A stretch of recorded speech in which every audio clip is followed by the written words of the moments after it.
We've just seen some of the most ferocious fires you could imagine. Catastrophic impacts across the Australian landscape and unprecedented in many ways in terms of the scale. As climate change unfolds, it's like a slow crisis.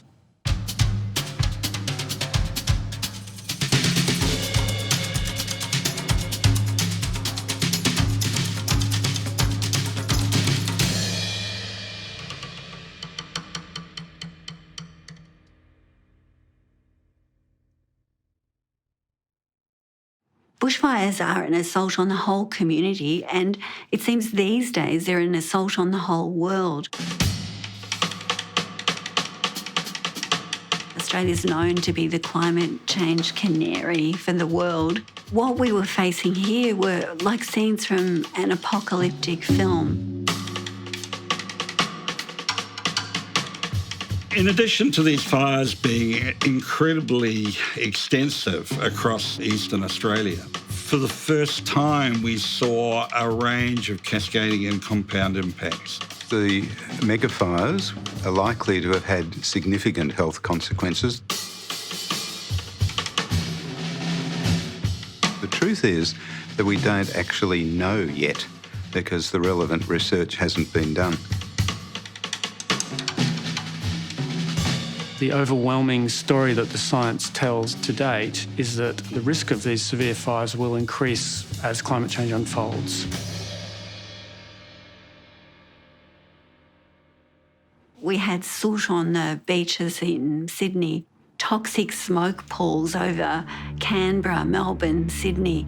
Those scenes of 5,000 people, huddled on Malakuta Beach, that's not the summer holidays of Australia that we all like to think of. Bushfire smoke, when it gets old, it becomes more dangerous. The smoke picks up diesel particles, it picks up allergens, and obviously it's lighter the longer it's staying in the air, so it transports over much greater distances. You saw with the Australian Open that players like Eugenie Bouchard from Canada actually collapsed as a result of ingesting bushfire smoke. I don't think the Australian Open organisers should have allowed the qualifying rounds to go ahead, given that there had been such hazardous concentrations of fine particles in Melbourne that day. We know a bit about the short-term health effects of these sorts of exposures. So we know that they trigger asthma attacks. We know that they are hazardous for people with pre-existing chronic heart and lung disease, but we know very little about the long-term effects. What's made this most recent season somewhat unique is the impact of the smoke haze.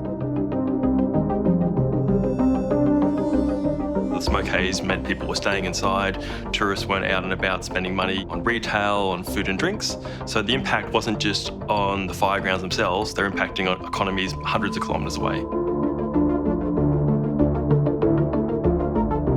If you take the original costs of Black Saturday, which came around $4.5 billion, if they scale appropriately and then you add inflation, then the cost of this bushfire would be in the vicinity of $100 billion. That doesn't include what the economists call intangibles. And the intangibles are those social factors that ripple out from the community. If we include those, it actually comes to $230 billion. It's a pressure cooker environment for people. There's things like unemployment, loss of income, mental health issues. People are facing grief and loss. Along with that comes things like increased drug and alcohol use.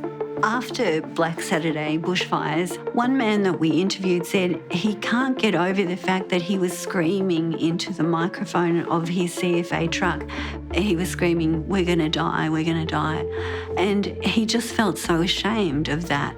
I don't think we do acknowledge that in Australia, a bushfire experience is as damaging as it clearly is. Once the media have left and the government has moved on to other things, usually we find a massive spike in post-traumatic stress disorder 3 years post-event.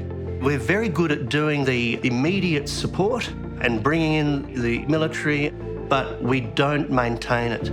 There's a distraction amongst government around the recovery.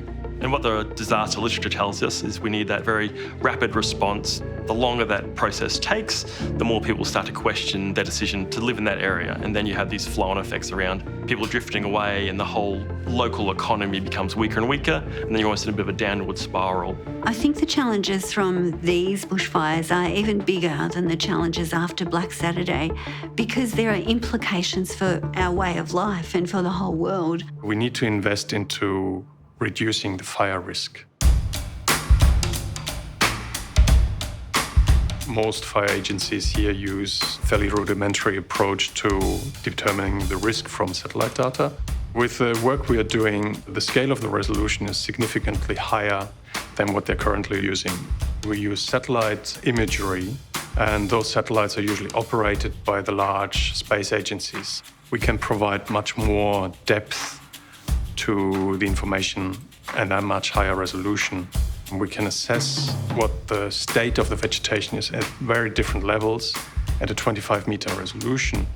That information can then be used in what we call fire spread models that require that vegetation information. And those models can then be used to simulate a fire spread. And we can predict then how it will grow and where it may stop. That would also help with how a response to a fire can be planned, how emergency services can be deployed. In that sense, it would be a game changer for those operational agencies. Currently, there's a lot of push from the federal government to collaborate with research institutes, but also with federal agencies to ingest more of that type of satellite data. So we've been talking to CSIRO, Geoscience Australia, and various statewide agencies into how that can be done.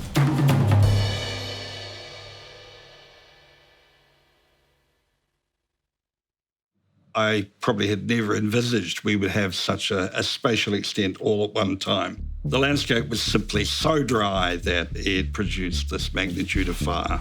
With any individual fire, it is impossible to say that fire is due to climate change. However, in this particular case, because of the extent of the fires and the conditions that led to the fires, including extreme heat, it appears that there has been a climate change contribution. To date, there's been a few attribution studies that have looked at the impacts of climate change affecting bushfires and particularly the bushfire weather. And those studies have shown that, yes, greenhouse gas emissions have contributed to the risks of bushfires and likely contributed to the season that we've just seen. If we wanted to put the ignition causes in order, I would have said natural, mainly lightning, followed by accidental, followed by arson. I wrote an opinion piece, I think it was for the Australian Financial Review. That was a very considered piece on the whole issue of arson.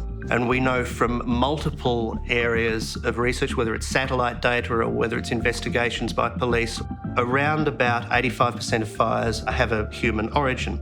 As the fires grew, what happened is that argument took off and people began to argue, it's not climate change, it was all caused by arsonists. And suddenly a brigade of computer bots began spreading it as misinformation all around the world. The phone started going wild saying, is this true? Is it all arson and there's no impact of climate change? And I had to say over and over again, the fires, some of them were lit by arsonists, but climate change was the reason they take off. By the time they get to the size of these fires, where they're beginning to join up, they're becoming megafires. And these megafires then create their own lightning. They sustain themselves. They don't need arsonists anymore. The Monash Climate Change Communication Research Hub has completed a study of the fires that compare the media coverage of these fires with media coverage during Black Saturday. With the current fires, we've found that the linkage to climate change has gone up tenfold. I think with the international reaction to Australia's bushfires, it's been a huge epiphany for climate change journalism and climate change consciousness all over the world. However, we also found there was some degree of climate denialism, and we found that there was an overrepresentation of climate denial stories and narratives within News Corporation newspapers. I was part of a group of fire and climate scientists who came together and wrote a letter outlining the science behind the impacts of climate change and variability on the fires that we've seen. It was directed to Australia's leaders. We have the data at our fingertips, and so I felt a real responsibility, a social responsibility, to make a contribution in that space. In terms of having a desired effect on government policy, I don't know that it individually will have. The evidence being provided by the climate and fire scientists will feed into the forthcoming Royal Commission. Even though climate change is not seen by government as being a critical part of that Royal Commission, I'm sure that it will become. It's interesting to note that the 2019-20 bushfires have probably doubled Australia's short-term emissions. The sooner we act on reducing carbon emissions, the less our children and our children's children will be forced to adapt. There's an awful lot going on in the world at the moment. It would be very easy for us to forget. We must keep an eye on that government in relation to carbon emissions and the future resilience of our society.